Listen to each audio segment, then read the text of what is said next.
So ఈ సినిమాతోటి సునీల్ రావినూతల కొంచెం పేరు తెచ్చుకుంటాడా? 100% అన్న. అన్న అంటే ప్రజలు అంటే సినిమాని ఎవరు చేసినా కూడా సినిమా కంటెంట్ సినిమా ఆర్టిస్ట్ బాగా చేశారంటే మన తెలుగు ప్రజలు ఆదరిస్తారన్న. మనం దాంట్లో ఎటువంటి ఇబ్బంది లేదు, ఖచ్చితంగా ఆదరిస్తారు. చాలా మంది లాగా నువ్వు కూడా ఎన్నో కళలతోటి మీ ఊరి నుంచి ఇక్కడికి వచ్చి ఉంటావు కదా? 100%. నాకు కళ్ళు ఉన్నాయి కదన్నా, కళలు కనాలి కదా కళ్ళు ఉన్నప్పుడు. మరి కళ్ళు లేని వాళ్ళు కూడా కళలు వస్తాయి అంట.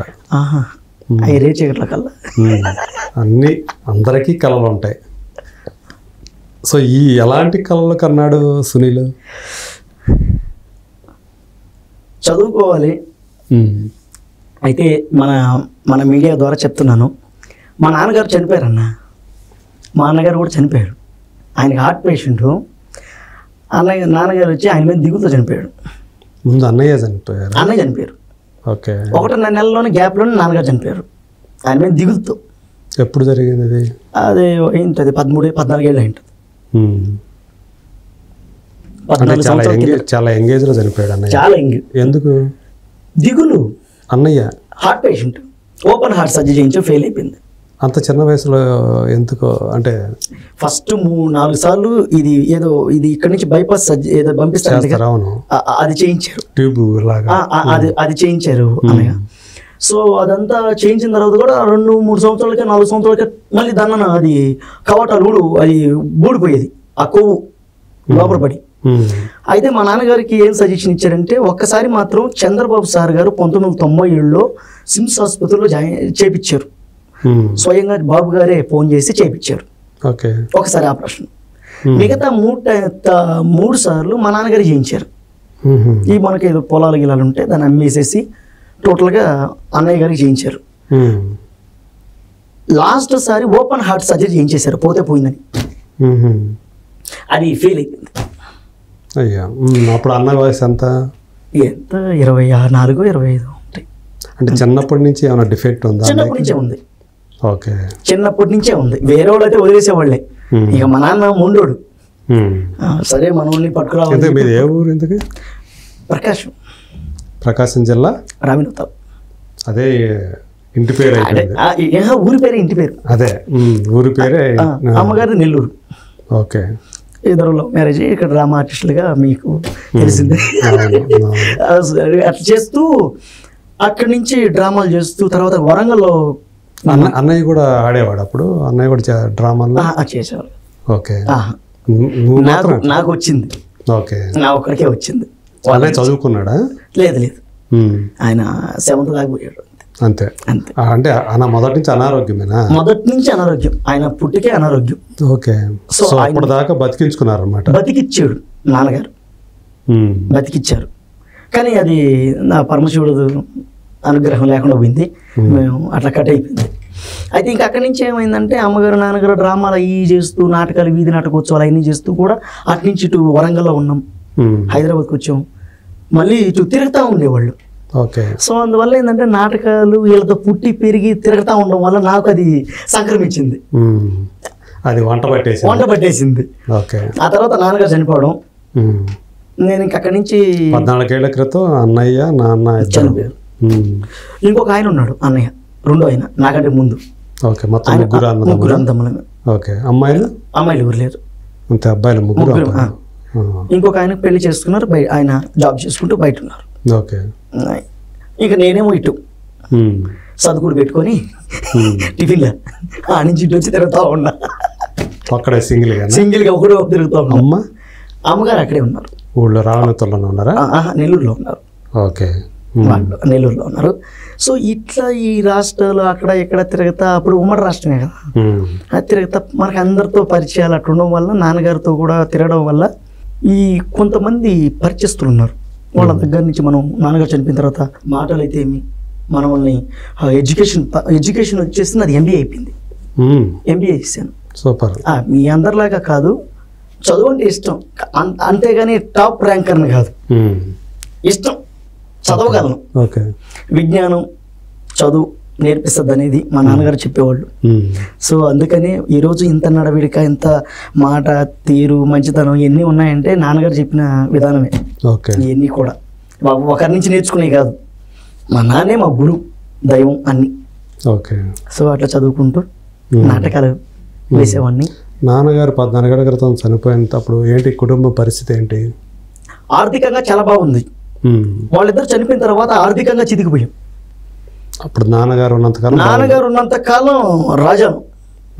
నాన్నగారు అన్నగారు ఎప్పుడైతే చనిపోయారో ఆర్థికంగా చితికిపోయామన్నా. ఆర్థికంగా చితికిపోయాం. స్టిల్ ఇప్పటికి కూడా లేదు ఏమి. చదువుకున్నాను, ఉద్యోగం చేస్తున్నాను, కాస్త కోస్త చిన్న చిన్న అప్పులు ఉంటే కట్టేశాను. నాన్నగారికి అప్పుడప్పుడు తెచ్చినాయి కట్టేశాం. క్లియర్. ఒకరు వచ్చి మన వాళ్ళని రే సునీల్ నువ్వు డబ్బులు ఇవ్వరా అనేవాళ్ళు లేరు. హ్యాపీ. సో ఎవరికి రుణగ్రస్తుడి కాదు, విముక్తుడివి అంతే. అలా ఉంటా. అంటే నాకు చిన్నప్పటి నుంచి కూడా అలవాటు. నాకు ఒక చేతిలో అట్లానే జేబులు నిండుగా కూడా ఉండవు.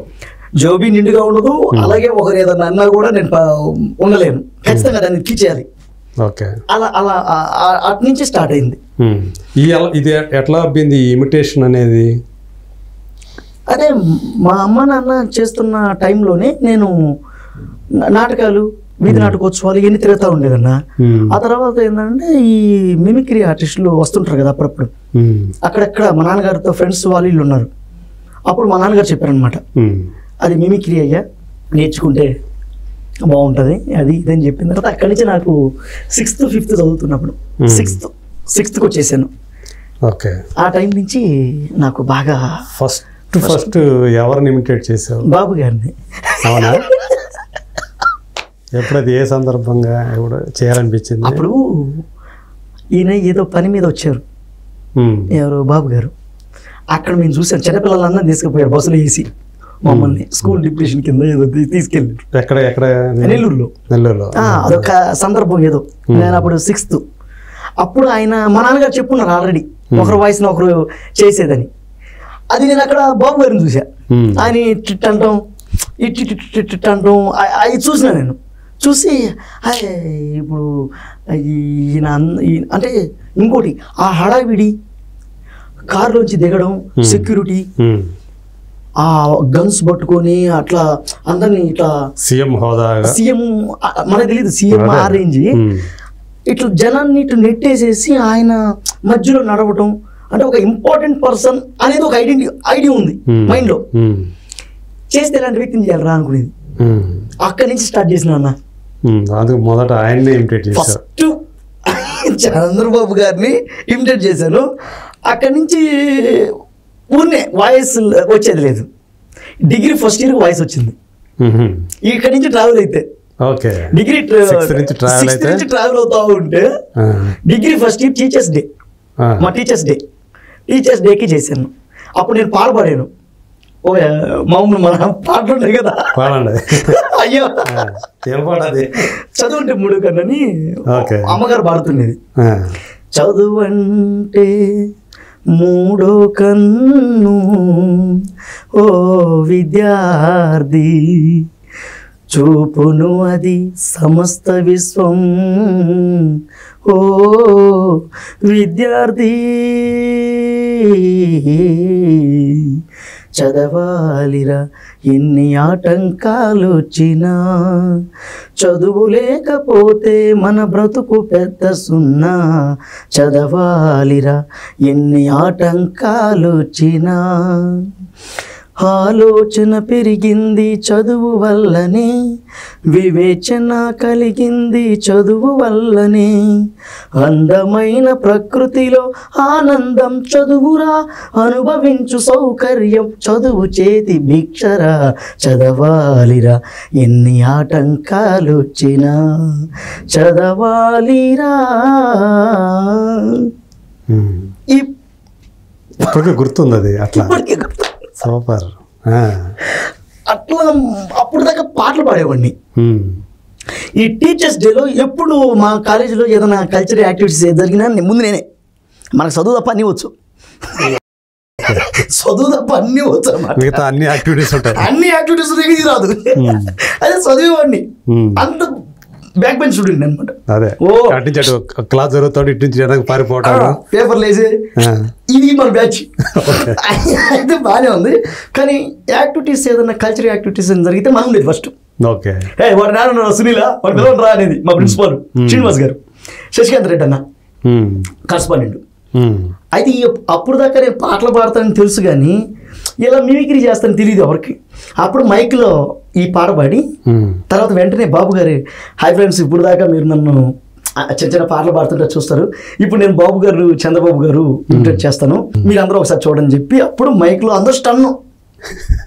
సునీల ఏం చేస్తాడు మా ఫ్రెండ్ గారు, అరే ఏంటి ఎట్లా తగులుకున్నావు నువ్వు మాకు అని వాడు, ఉన్నట్రా చేస్తానని చెప్పేసి అప్పుడు మైక్ తీసుకొని ఇదే మాదిరిగా చూస్తూ ఉంటే ఈరోజు టీచర్స్ డే అంటే చాలామంది విద్యార్థుల్ని తీర్చిదిద్దేటువంటి ఉపాధ్యాయులు, ఇదే మాదిరిగా మనం ముందుకెళ్ళాలి, మీరందరూ బంగారు భవిష్యత్తుని తీర్చిదిద్దే అవకాశం మన టీచర్స్ మనకి ఇచ్చారు, వాళ్ళు మనకి ఎంతో విజ్ఞానం నేర్పిస్తారు, దాన్ని మనం మెదడులో పెట్టుకొని ఒక విజనరీతో ఆలోచించి ఇదే మాదిరిగా ముందుకెళ్ళాలి, జయ జన్మభూమి వెళ్ళొస్తాను ఇలా మాట్లాడినా. అసలు అంటే మా కరస్పాండెంట్ అన్నా మా శ్రీనివాస్ సారు వీళ్ళంతా షాక్ అయిపోయి, అరే సునీల్ ఎప్పుడు చూసారు ఇదా ఆయన పక్క మన లోకల్ లాంగ్వేజ్ మాట్లాడతారు మా కరస్పాండెంట్ సార్, ఇది ఎప్పుడు నేర్చుకున్నారు నువ్వా? నాకు పిచ్చ కాదు, మీరు ఊరికెత్తుతూ మాట్లాడతారు ఊరికే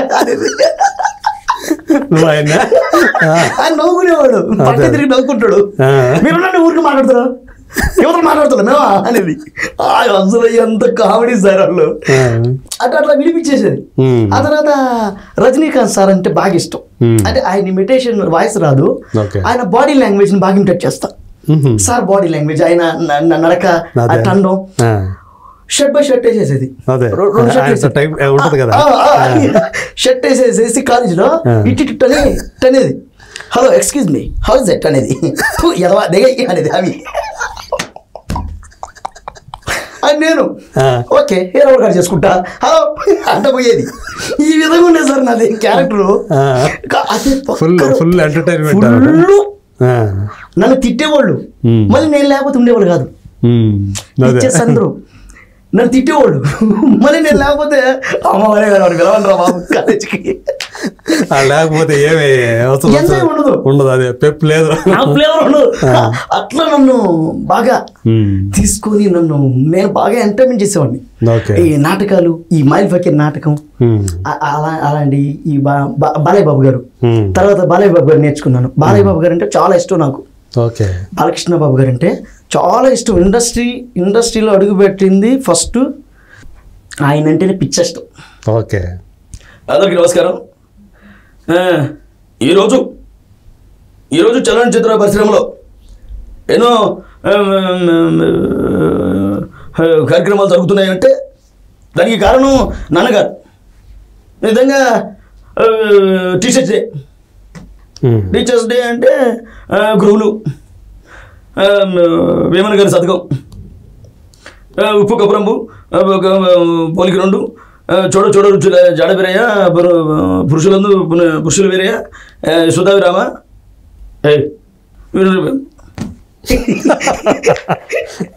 ఇట్లా చేసేవాళ్ళం. తర్వాత ఈ సినిమా ఇండస్ట్రీకి ఈ చదువు అయిపోయింది. అప్పుడే మరి ఫ్యాన్స్ ఏర్పడ్డారా? అయ్యో, మనం వస్తుంటే అసలు ఫ్రెండ్స్ వాళ్ళు అమ్మాయిలు అసలు వైపు అక్కడ ఆటో దిగి ఇటు అంటుండేది.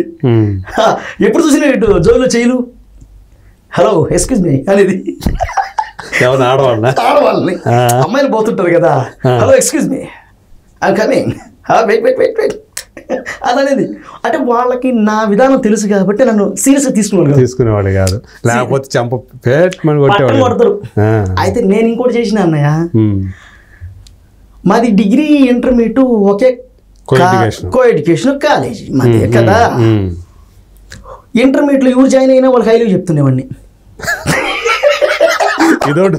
అదొకటి ఉంది నాకు, ఎవరైనా జాయిన్ అవని నాకు బాగా ఇష్టపడ్డాను అనుకోండి ఐ లవ్ చెప్పేసేది వాళ్ళకి. వాళ్ళు ఎంతమంది ఓకే అన్నారు, ఎంతమంది కాదన్నారు, ఎంతమంది కొట్టారు.